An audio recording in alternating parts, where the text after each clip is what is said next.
Conowingo. Background, you can see the Conowingo Dam. In front of us is Goat Island. On the other side is where the Octorara enters.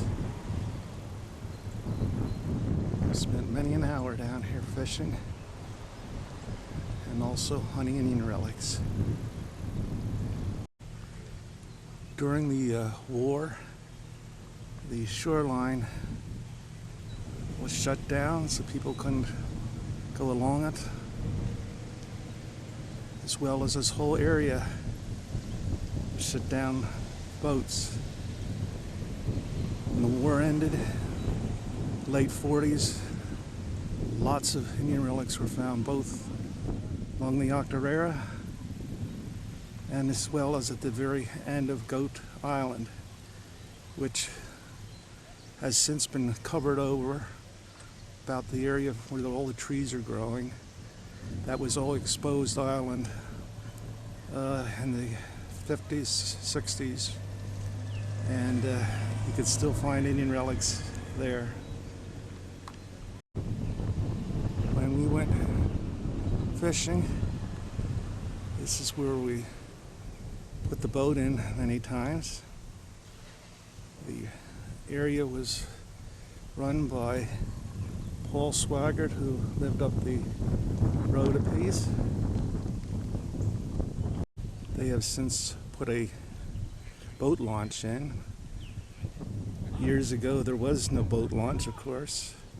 There was just a steep bank down which we had to carry the boat motor, all the supplies, from the parking area up here down into the river, and then of course go up to the dam to fish.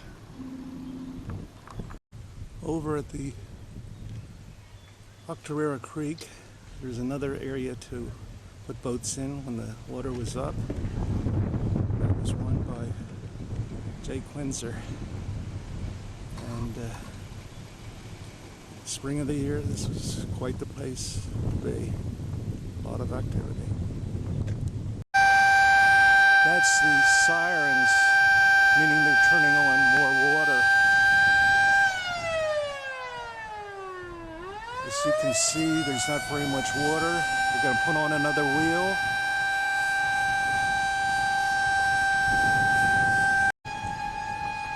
We're a little closer to the dam. You can hear the sirens again, and you can see the wheels as they're turned on.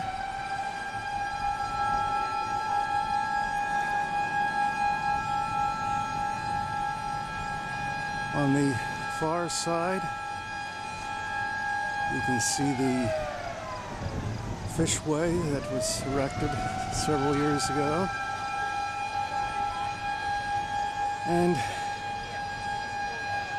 I'd say about 20-30 years ago, this is my father's favorite place to anchor the boat and cast for stripers, right next to this wall. This is the old fish lift before they built the new one, and eddies like this, great place to catch fish. This is the old fish walk where shore fishermen fish off of.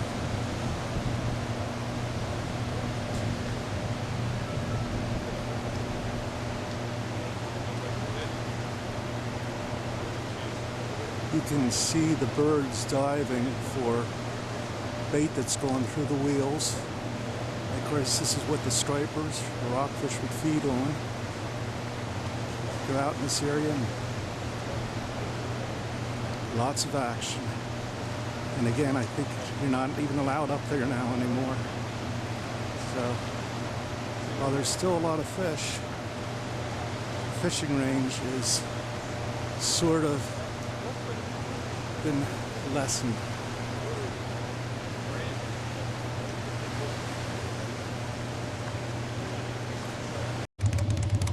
It's one of the big wheels coming on.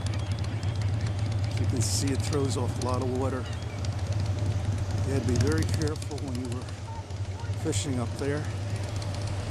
You know what you're doing. In fact, I think now they won't even allow people to get up in that area. But again, that's where the fish would congregate. And today we're also going to be checking out the new Fisherman Park that was just completed here at Conowingo. New Fisherman Park. People can fish, cast.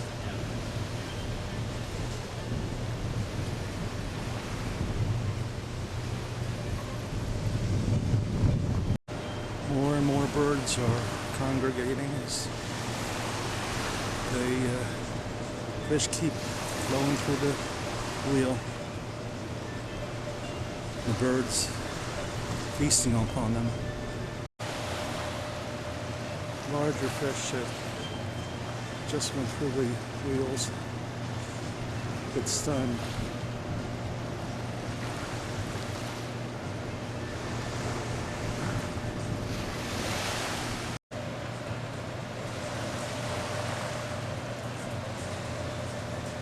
Fish breaking out there, feeding, chasing bait, all sizes.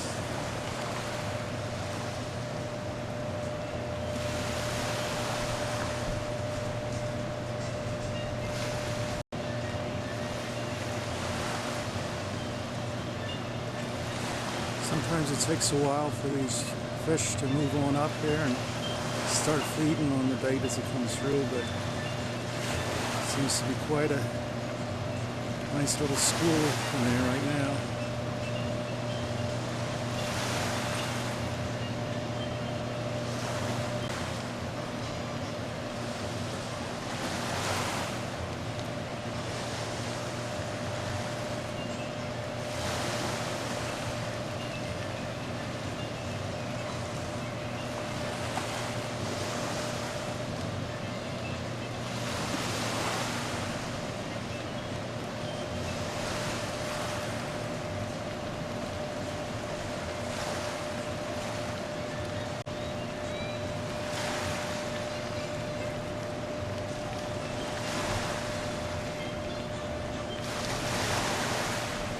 Yes, the fish are really starting to work down here pretty good.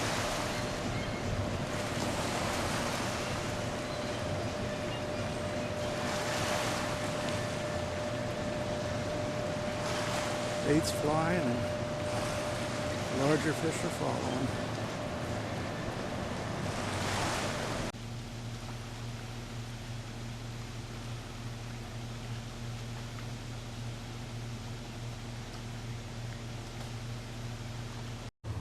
Just up from the river is Paul Swaggart's old house.